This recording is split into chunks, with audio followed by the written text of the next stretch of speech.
Welcome to the Nightmare Zoo. Enjoy the story, and remember to hit that subscribe button for us too. An 1800s Shepherd Records. A massacre in the Appalachian Hills, after something foul and horned, answers the fog. Viewer discretion is advised. I set this down in ink, so the truth will not rot like the bodies did. It was October of 1872, in the high folds above Greenbrier County, where the hollows hold fog like breath in a throat. At dawn I found my flock torn open along the creek belly's split, ribs pried wide, wool matted black and steaming. Heads were missing, not chewed, taken. The ground was stamped flat, with prints too deep for any bear, set close as if made by a thing that stood upright and leaned its weight forward to tear. The smell came next, sulfur and wet wool. It clung to the fog and crawled into my mouth. I followed the drag marks into the hollow against my better sense. The fog thickened until the world became a white wall, and then something moved within it, slow, deliberate, testing the ground. When it stepped clear, my knees failed me. It was white as old fleece and big as a bear, its body packed with muscle beneath matted wool. Its head was a ram's skull, real bone, yellowed and cracked, with twisted horns spiraling backward. The jaw hung loose and clacked as it breathed. Its eyes sat deep and black in the sockets, fixed on me with a knowing patience. It stank of rot and brimstone. It came without haste. I fired my musket.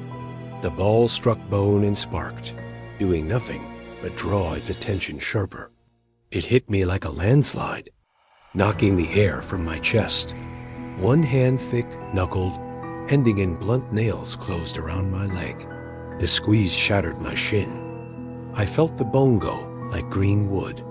It dragged me through the leaves, my blood painting a path to the creek. From the trees, my hired boy Ben ran shouting. The thing turned, released me, and took him in 2 strides. It lifted him by the shoulders and bit down. The sound was a crunching tear, ribs opening, breath bursting out of him in a red cloud. It fed while he lived, pulling with a steady strength that emptied him piece by piece. I crawled, blind with pain, into the water and held my face under, choking back screams. The horn scraped stone as it leaned close, listening. Then it withdrew, heavy steps fading into the fog with a wet, satisfied sound.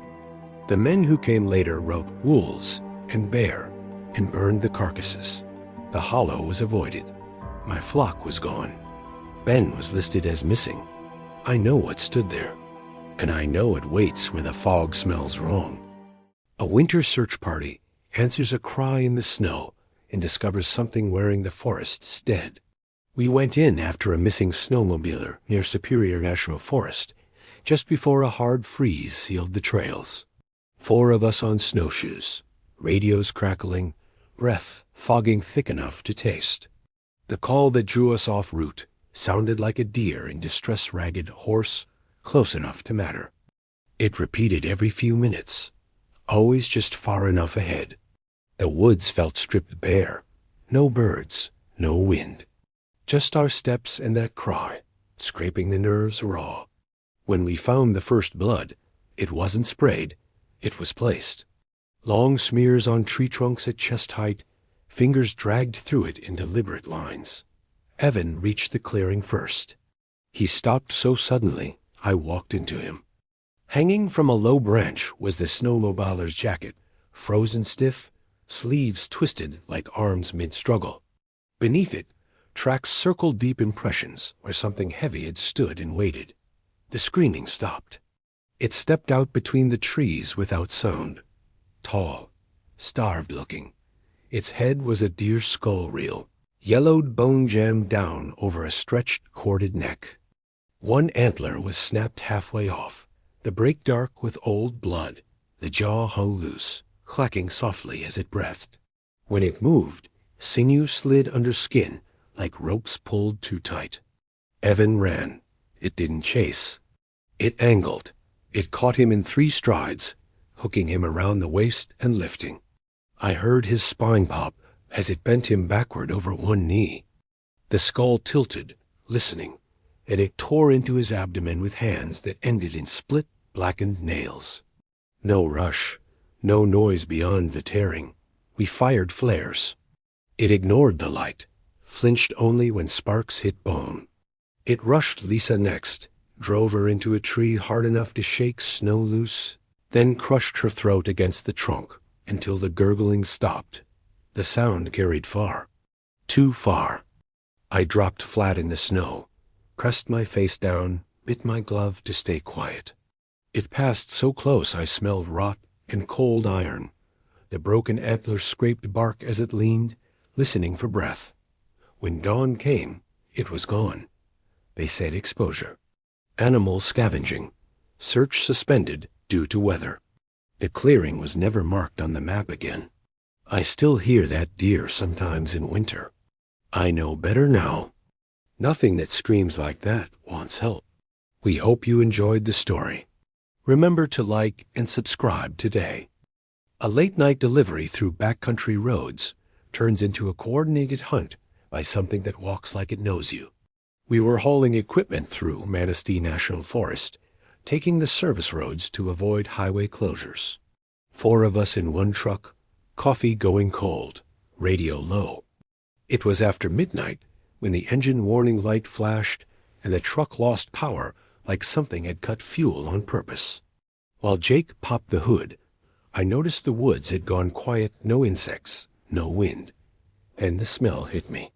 Wet fur and iron, something circled just beyond the headlights, staying in the dark like it understood light angles. When it stepped forward, I saw the silhouette rise tall, wrong proportioned, shoulders too high, legs bending backward like a canine's, but carrying upright weight. Not a man. Not an animal pretending to be one. Jake never saw it coming. It hit him from the side, slammed him into the grill hard enough to dent steel. The sound his arm made when it snapped was clean and sharp. The thing grabbed him by the shoulder and shook once. Blood sprayed the windshield in a hot arc. We scattered. That's when it showed intelligence. It herded us cutting off open ground, driving us toward thicker brush where running meant tripping. When Tom fired the flare, it flinched back just long enough to make him think it worked. Then it rushed through the sparks, jaws clamping around his thigh. It didn't bite through. It twisted. The leg turned the wrong way, and Tom went down screaming. I watched it stand over him, chest heaving, muzzle slick, ears pinned back, not rabid. It dragged him backward into the trees, breaking branches deliberately to mask sound. Sarah tried the truck radio. Static. The antenna was bent flat. It came for her last. Dropped from above, landing on the cab roof hard enough to cave it in. She ran anyway. It let her. Then it closed the distance in seconds, tackled her from behind, and crushed her throat with one hand-like paw. Fingers, nails, strength meant for tearing. I hid under the truck, pressed into the mud, breathing through my sleeve. It circled, sniffed, growled low, almost satisfied. Then it left slow, unhurried, because it knew. Sheriff reports said bear attack. Vehicle malfunction. Area restricted for environmental recovery. Our truck was crushed and removed. No photos released. I still drive back roads. I don't stop when the woods go quiet. And I never trust something that walks upright, just long enough to watch you panic. A swamp run turns into a massacre when something far worse than an alligator surfaces. Officials blamed wildlife, but one survivor knows what crawled out of the water. The swamp was quiet in a way that felt wrong. 3 men went out before dawn to check illegal gator traps hidden deep in a protected stretch of southern swamp. They'd done it before same airboat, same narrow channels, same rotting trees leaning over black water. Locals warned them not to go that far in. Said things lived where the water never froze. The engine died without warning. No sputter, no struggle. Just silence. That's when the water started moving. Something large slid beneath the surface, pushing a slow wake toward the boat. One of the men leaned over to look, shining a flashlight into the water. The beam caught pale, hairless skin just under the surface, too smooth, too wide. A shape like a man, but stretched long, shoulders rolling beneath the muck. The thing came up fast. It hauled itself onto the boat with wet, sucking sounds, claws biting into aluminum. Its body was bloated and powerful, skin stretched tight over muscle, like it had grown in water and never left. Its head was wrong flat and wide, mouth split too far back, teeth thick and blunt like something made to crush bone, not tear. The first man didn't even scream. The creature slammed him down and bit into his chest, ribs snapping inward. Blood poured across the deck, steaming in the cool air. The second man fired a handgun point blank. The shots barely slowed it. It turned and grabbed him by the leg. The pull was violent. Flesh tore. Bone snapped clean as the man was dragged into the water, screaming until the swamp swallowed the sound. Red bubbles broke the surface, then nothing. The last man jumped. He swam through reeds and mud, lungs burning, feeling something brush past his legs in the dark water.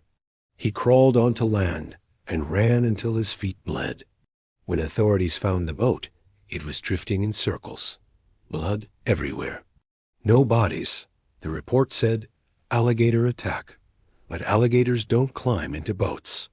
And they don't leave claw marks in aluminum. They thought the swamp was empty. It was waiting. The swamp was quiet in the wrong way. No frogs, no insects. Just the slow sound of water shifting around our boots as we pushed deeper. Lantern light bouncing off black pools and hanging moss. There were 6 of us local volunteers searching for missing fishermen who never came back from this stretch of wetlands. That's when the mud moved. Not ripples, not bubbles. The ground itself lifted. Something rose out of the water like a drowned hill coming alive. Its body was massive and low, shaped wrong-wide and dragging, layered and slick, dark hide that looked like rotting bark fused with muscle. Long forelimbs planted into the mud with a sucking sound, ending in thick, hooked claws made for tearing, not gripping. The smell hit first old blood, sulfur, decay. Its head rolled up last, no eyes we could see. Just a blunt, armored skull split by a sideways mouth, packed with short, square teeth already stained dark. When it opened its jaws, swamp water poured out along with something red and stringy. It charged. The first man sank before he could scream. The creature slammed him into the mud and bit down on his torso, crushing through ribs like wet wood. Blood fountained into the water, turning it black. The thing shook him once hard, and what came loose stayed in its mouth. We ran. Branches snapped behind us, water exploding as it followed, dragging itself fast, powerful. One woman tripped. The creature's claw hooked her leg and yanked her backward so violently her knee bent the wrong way. She screamed until the jaws closed around her head. It bit. The sound was dull, final. Another man tried to climb a cypress. The monster reared up, taller than it should have been, and tore him down, claws opening his back from shoulder to spine. He hung there, a second skin peeled, organs visible before it pulled him apart. I hid underwater, pressed into the mud, breathing through reeds while it fed. I felt the vibrations of it chewing, heard bones crack, saw blood drift past my face like smoke. Then it stopped. The swamp went still again. At dawn, park rangers found me wandering the road, covered in leeches and blood that wasn't mine. They said no search had been approved. No bodies were recovered, but the swamp is fenced now. And at night, something heavy still drags itself through the water, waiting for the next group to volunteer. They shut the gate behind us. The fence wasn't to keep people out. It was to keep it in. The gate closed on its own. Heavy steel, motorized, slamming shut behind our truck with a final metallic boom that echoed through the valley. No keypad, no guard booth. Just a sign bolted to the fence. Wildlife Containment Area. Do not stop. We stopped anyway. The road wound through a frozen basin. Snow packed hard and stained dark in places like something had been dragged repeatedly across it. Trees leaned inward, bark stripped chest-high in long gouges. Not claw marks, impact marks. The radio crackled once, then nothing. The first impact hit the side of the truck hard enough to lift the tires. We slammed back down, engine stalling. Before anyone could speak, it hit again lower this time. Something massive moved past the headlights. Not fast, heavy, confident. It stepped into view, and the ground dipped under its weight. 4 legs like pillars, shoulders humped high, body built long and low like a freight train with fur. Its hide was thick and dirty white, caked with frozen blood and mud. The head was blunt and squared, jaw muscles bulging even at rest. It exhaled. Snow blew sideways. One guy bailed from the passenger door and ran. The creature lunged, not chasing, just closing distance, and bit down on his midsection. There was a single wet crunch. When it lifted its head, the top half of him slid off and hit the ground separately. The rest of us fired through the windshield. Rounds thudded into its shoulder and neck. It flinched once, then charged straight through the hood, crushing metal like foil. The engine block shattered. Someone screamed as the cab collapsed inward. I crawled out through the back window. Behind me, it pinned another man under one foreleg, leaned forward, and pressed until the screaming stopped.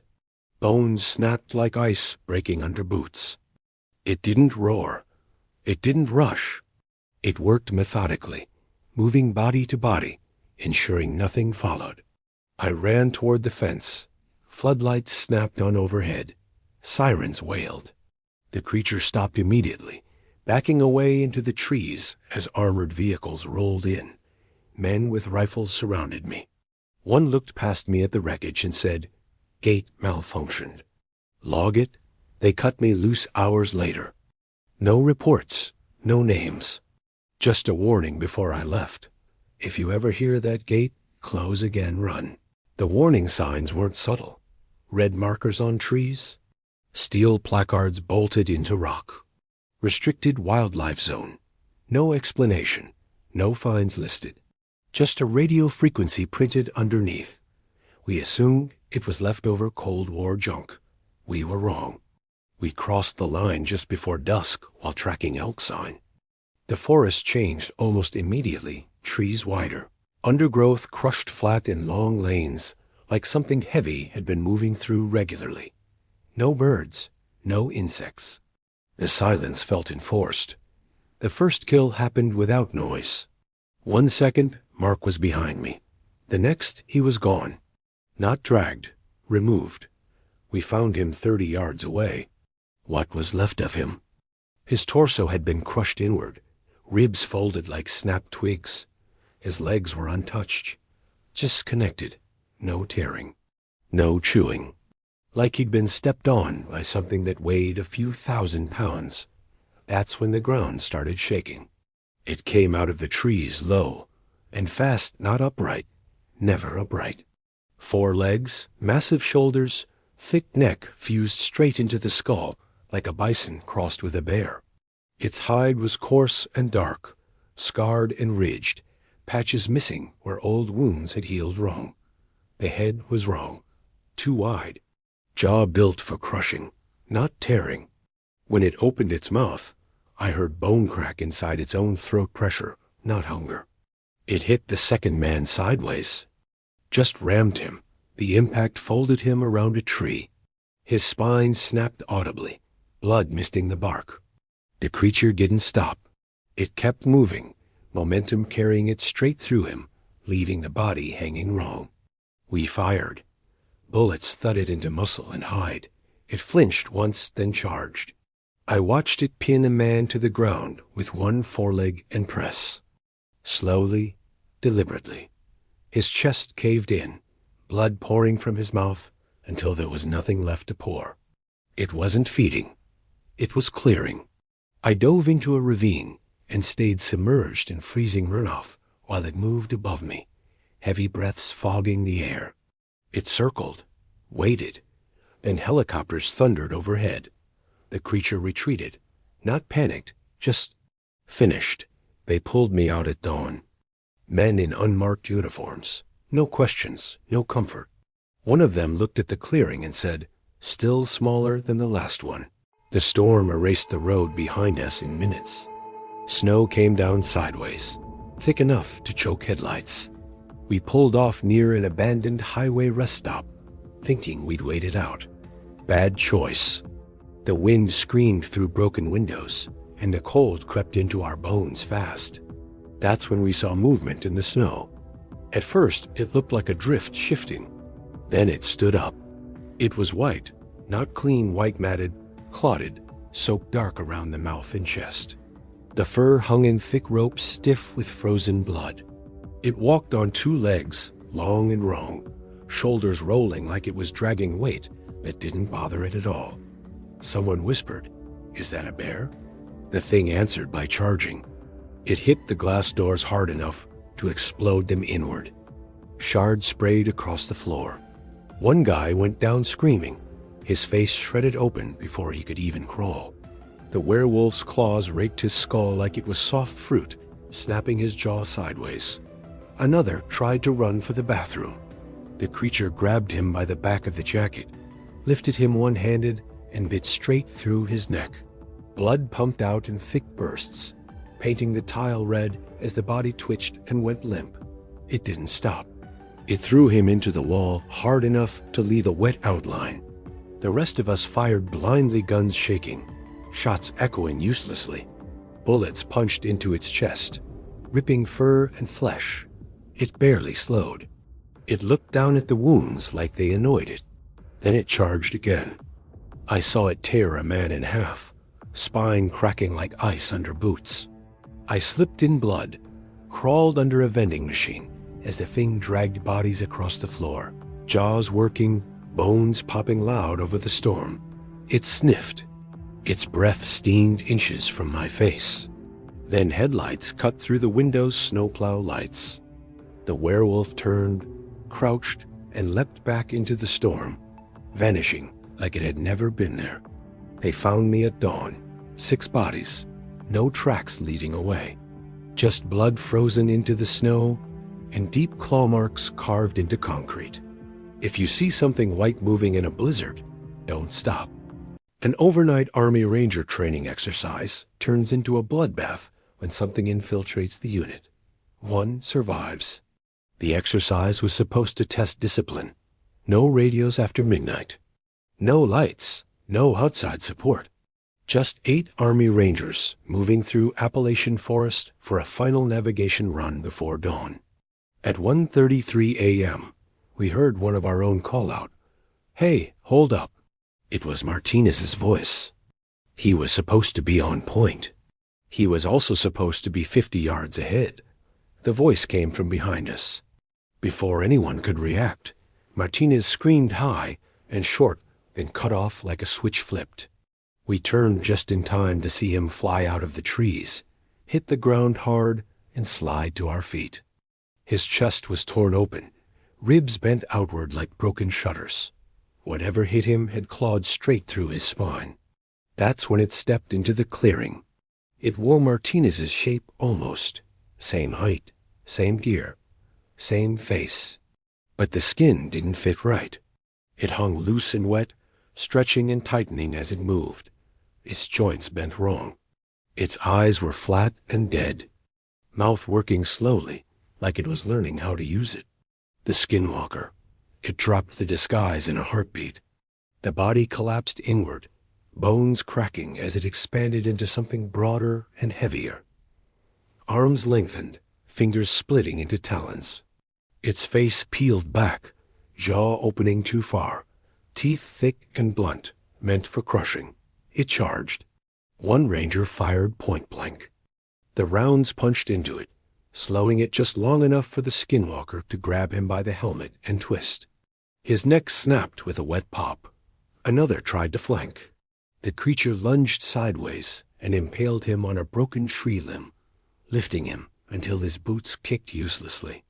Blood ran down the bark, dripping into the leaves. We scattered. The skinwalker hunted calmly, copying our voices, calling names, drawing men out of cover one by one. Every time someone answered, someone died. I crawled into a ravine and pressed my face into the mud. The creature stood above me, breathing slow, listening. It spoke again, Martinez's voice soft and patient. "Come on, it's over." I didn't move. After a long moment, it walked away. At sunrise, recovery teams found me alone. The training area was shut down. Official report says, animal attack, but animals don't steal voices, and they don't choose who lives. We heard the breathing before we heard footsteps. Slow, deep, too controlled. 5 of us were inside the hunting cabin when the snowstorm hit early. The fire burned low. Wind clawed at the walls. Then the forest went dead quiet. No wind, no animals. Just breathing right outside the door. Someone whispered, "Bear." Bears don't breathe like they're thinking. The window darkened as something stood up. It wasn't thin. It wasn't sickly. It was solid. A jet-black werewolf filled the glass fur soaked with snow and blood. Shoulders broad, chest thick, arms long and heavy with muscle. Its head was wolf-like, but massive, jaw wide, teeth thick and uneven like they were made for crushing bone, not tearing meat. The door didn't break. It opened. The werewolf stepped inside, and the room felt smaller instantly. It moved with confidence, not hunger. Like it owned the space. The first man tried to raise his rifle. The werewolf crossed the room in one step and drove its claws straight through his chest, lifting him off the floor. Blood poured down its arms as it shook him once and dropped what was left. Another screamed and ran. The werewolf grabbed him by the head and smashed his face into the wall, again and again, until the logs cracked and his body slid down, leaving a red smear. The third tried to crawl under the table. The creature pinned him with a foot and bit down on his shoulder, jaws closing until the arm came free. The sound wasn't a snap, it was a grind. I hid behind the stove, frozen, unable to breathe. The werewolf turned toward me. Its eyes weren't glowing. They were focused. It stepped closer, blood dripping from its muzzle, steam rolling off its fur. It leaned down close enough that I smelled iron and wet dog and rot. Then it turned away. It walked back into the storm, dragging pieces with it. At sunrise, rescue found me alone. The cabin looked like a slaughterhouse. Outside, the snow was smooth. No tracks, just blood leading into the trees. Something broke into the ranger station. A routine night shift turns into a massacre when the ranger station is breached. Only one ranger survives. The call came in just after midnight motion alarms tripped at the North Ranger Station. No weather. No animals on camera. Just the alert. 3 of us drove out anyway. The station lights were on when we arrived. Door closed. Generator humming. Everything looked normal until we stepped inside and smelled blood. The radio crackled once, then went dead. That's when the floor shifted. Not footsteps. Pressure. Like something heavy repositioning its weight behind the walls. A handprint appeared on the glass from the inside, dragging downward, leaving a wet streak. The wall exploded inward. The creature forced its way through the studs like they were matchsticks. It wasn't tall or skinny. It was wide and low, built like a living battering ram. Its body was plated with overlapping bone shields, each cracked and stained dark. From its shoulders jutted short, brutal spikes, broken and asymmetrical. Its head was blunt and square, mouth split horizontally and packed with crushing molars, jaw muscles flexing like cables. The timber mauler. It slammed into the first ranger, pinning him against a filing cabinet. One bite crushed his rib cage inward. Blood burst from his mouth and nose as the cabinet folded around him. The second ranger fired. The mauler rushed through the rounds, seized him by the arm, and tore it free, swinging it once before discarding it.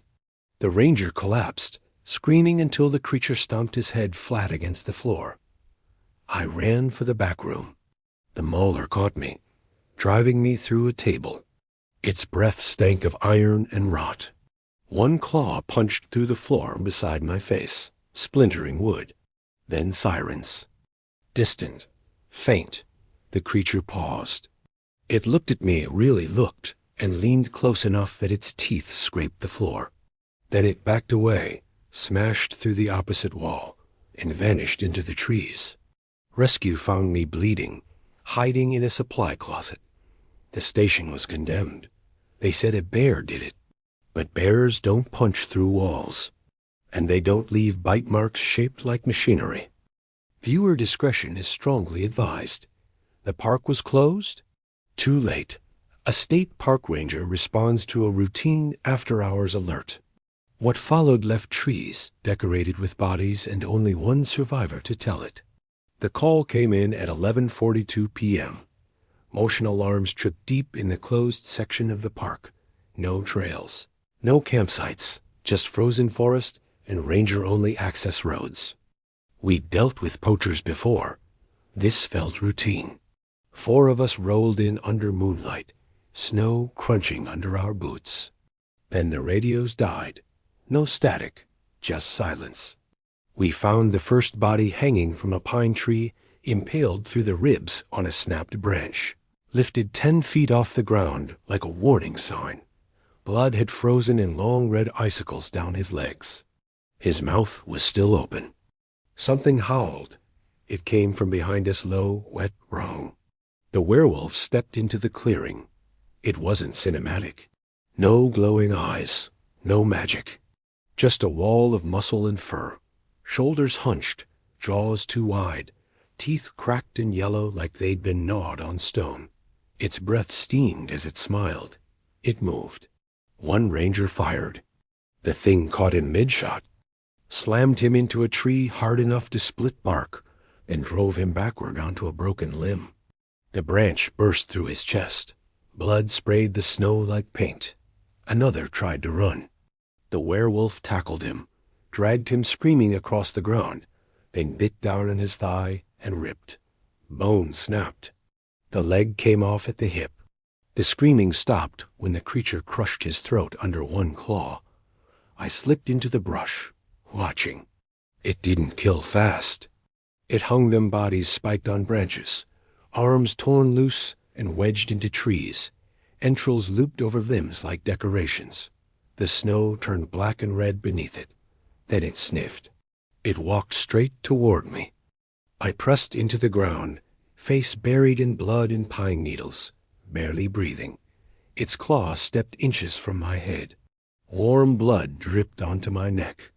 After a long moment, it howled again and vanished into the forest.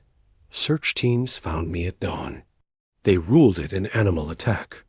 But animals don't display bodies, and they don't close parks forever. It came when the snow went silent. Deep in a Wisconsin forest, something stalked a group of hunters after nightfall. This Nightmare Zoo story is told by the only person who survived what followed.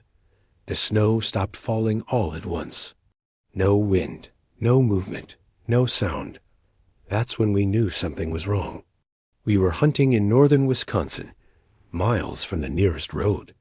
The woods had gone unnaturally quiet, no owls, no branches snapping, not even our breath sounded right anymore. Then we heard bone crack. Something stepped out between the trees. It was tall, too tall but thin, like it had been starved for years. Its skin clung tight to its body, stretched over sharp ribs and twisted muscle. But what froze us in place was its head. A deer skull face, split and blackened, crowned with huge broken antlers. Not clean, break-shattered, jagged points snapped at different lengths, stained dark like they'd been smashed against rock or bone. It tilted its head. The smell hit next. Rot, iron, old meat. One of the guys raised his rifle. The creature moved. It crossed 20 feet in a blink. I heard screaming before I even saw what happened. Its clawed hand punched through a man's chest like wet snow, fingers bursting out his back, gripping his spine. The Wendigo lifted him off the ground and pulled. I heard vertebrae pop as his body tore in half. Blood sprayed across the snow, steaming as chunks of meat slapped the trees. Another guy tried to run. The antlers hooked him by the stomach. The creature yanked him backward, dragging him across the ground, his insides spilling out in a red trail behind him. He didn't stop screaming until its jaws clamped onto his face and crushed his skull like ice. I slipped and fell, covering myself in blood, pretending to be dead. It crouched inches from me. Its antlers scraped together, grinding slowly. I could hear it chewing wet, methodical tearing flesh from bone. I felt warm blood drip onto my neck. Then it stood and vanished into the trees. At dawn, search crews found me frozen and screaming. They never found the bodies, just drag marks, broken trees, and deep gouges in the bark antler height circling the clearing like it was marking territory. Hunters still disappear up there. And when the snow goes silent, nobody goes looking anymore. We were being hunted. We realized too late that the Michigan woods weren't empty. This Nightmare Zoo story documents a dogman encounter where the predator stalked hunters one by one and spared only a single survivor. We didn't know we were being hunted at first. It started with spacing. Every time we stopped, the woods felt wider, quieter, like something was pushing us apart without us noticing. 5 hunters, northern Michigan. Public land we worked for years. Then the wind shifted. A deep growl rolled through the trees low, controlled, close enough to vibrate in my chest. Not a warning, a signal. That's when Jake vanished. No scream, no crash. Just the sound of brush parting fast, followed by a wet thud and silence. We ran toward it and found his rifle snapped in half. Blood sprayed high across the trunks like he'd been lifted. Tracks appeared around us. Too big, too deep. 2 legs. The thing showed itself on purpose after that. It stepped into view between the pines, upright and still, tall, lean. Its chest was layered with scars, muscle shifting under dark fur. The head was long and wolf-like, jaw thick with blunt yellow teeth already stained dark. It watched us. Then it charged. It moved faster than anything that size should. One man tried to shoulder his rifle. He never fired. The creature slammed into him, teeth closing around his neck. The sound was short and final. We scattered. It chased selectively, herding us, driving us back toward a narrow ravine like it already knew the terrain. I tripped near the edge. It stopped in front of me. Its breath rolled over my face, hot, metallic, curious. One claw pressed into the dirt beside my head, deep enough to split stone. It leaned in, sniffed me slowly, then lifted its head and growled, not anger, but decision. It turned away, dragging a body into the trees. I stayed where I was until dawn. Officials blamed wolves and exposure. Wolves don't hunt like that, and wolves don't choose witnesses. At exactly 2:11 a.m., every sound in the hunting lodge stopped, except the breathing inside the walls. This Nightmare Zoo horror story follows a winter hunt gone wrong when the shelter itself becomes a trap. Only one survives. At 2:11 a.m., the generator died, not sputtered, not faded, died. The lodge went dead quiet, like the forest had leaned in to listen. There were 6 of us inside, snowed in, rifles stacked by the door, venison hanging outside. We'd heard movement earlier, heavy scraping along the logs, something brushing the roof. We told ourselves it was wind dragging branches. Wind doesn't breathe. The first sound came from the walls, A slow dragging noise. Nails, maybe? Wood fibers popping as pressure moved along the inside, testing beams. The lantern flickered, throwing shadows that didn't line up with anything solid. Then the smell hit. Rot, wet fur, iron. Someone whispered, "It's inside." Before anyone could respond, the wall behind the bunks bowed inward. Logs groaned. Sap bled from fresh cracks. A limb punched too thick, dark, jointed wrong, and hooked a man by the chest. It yanked him through the wall like he weighed nothing. The screaming didn't stop when he disappeared.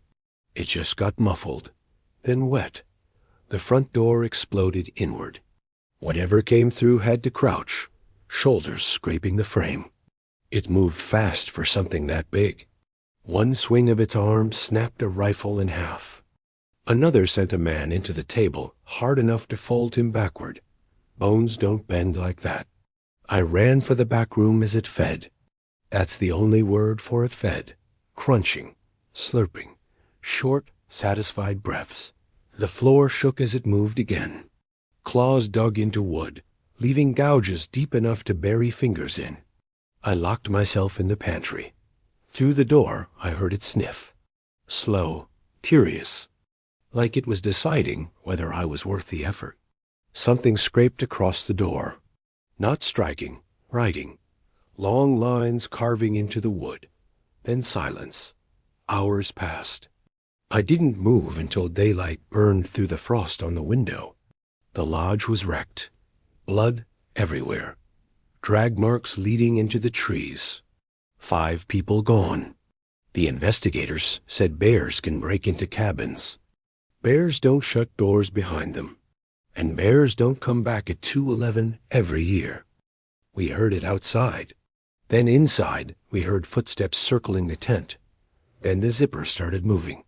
This Nightmare Zoo horror story follows a group of hikers who realize too late that thin fabric doesn't stop predators. One survives. The rest vanish before sunrise. The footsteps stopped right outside my tent. That was the worst part, not the circling. Not the breathing. The moment it stopped like it had decided where I was. There were 5 of us camping near a dry creek bed. No fires after midnight. No noise. We'd heard something moving earlier, heavy and uneven, but told ourselves it was elk. Don't pace. I whispered my brother's name. No answer. Then the tent beside mine collapsed. Something hit it hard enough to flatten the poles. I heard screaming, fabric tearing, and a wet crunch that sounded like someone biting through bone. I froze. A shape moved past my tent, blocking moonlight. Long limbs, too many joints. It crouched low, sniffing the ground like it was sorting us by scent. Another scream cut off abruptly. Then it came to me. The zipper moved, slow, careful, like fingers testing teeth. I kicked and scrambled backward as the fabric peeled open. A hand, if you could call it that, slid inside. Skin stretched tight over knuckles, nails thick and black, curved like hooks. It dragged me out by my ankle. I slammed my head on a rock and saw stars. When my vision cleared, I saw it properly. Its mouth opened sideways, not wide wrong, jaw splitting farther than it should. Inside were rows of blunt teeth stained dark, made for crushing. It bit into my leg. I don't remember screaming. I remember the sound my leg made. Gunshots cracked from the tree line. The thing recoiled, shrieked not loud, but sharp, and bolted into the brush, dragging one of my friends with it like luggage. Silence followed. Absolute silence. Morning came too fast. 3 tents shredded. Blood everywhere. No bodies. No tracks leading away. Just deep grooves where something had been pulled. The air lifted me out. The ranger told me predators don't unzip tents. I still hear that zipper sometimes. Slow, patient, like it's checking to see if I'm awake. Something broke into our hunting cabin. The bang against the cabin wall shook dust from the rafters. We all froze. There were 4 of us, me, my brother Kyle, our friend Mason, and my Uncle Ray, remote Ohio forest. No cell service. Snow piling against the door. The cabin was supposed to be safe. A second hit dented the logs. Ray whispered, "That's not a tree." Whatever was outside dragged something heavy along the wall. Nails screamed against wood. Slow, deliberate, like it was feeling for weak spots. Kyle grabbed the rifle. Mason went to the window. I screamed for him to get down. Too late. The glass didn't shatter. It folded inward, frame and all, ripped free by something stronger than any animal I'd ever seen. Mason disappeared in a blur of snow and blood. His scream cut off mid-word. Then the smell hit us. Wet iron, rot, cold breath steaming through the broken window. The door exploded inward. It didn't rush us. It stepped inside, tall enough that it had to duck, shoulders scraping the beams. Its limbs bent wrong, joints popping softly as it moved. When it smiled, God help me, it had teeth made for ripping, not biting. Ray fired. The sound inside the cabin was deafening. The thing didn't even flinch. It crossed the room in 2 steps and tore Ray in half, spine cracking like kindling. Blood painted the stove. Steam filled the air. Kyle emptied the rifle. Click. Empty. The thing turned its head slowly toward him. Kyle ran for the back room. He didn't make it. I heard him screaming while I hid under the table. Hands clamped over my mouth as something slammed him against the wall again and again until the screaming turned wet. Then quiet. Silence. Heavy breathing. Boots crunched on broken glass. A shadow fell over me. I looked up. It crouched, face inches from mine. I knew this was it. Then it sniffed, paused, and stepped back. It moved to the door, tearing it wider as it left. Before disappearing into the trees, it looked back at me like I'd been spared on purpose. They found me at dawn. No tracks, no bodies. Just blood and claw marks inside the cabin. I don't stay indoors at night anymore.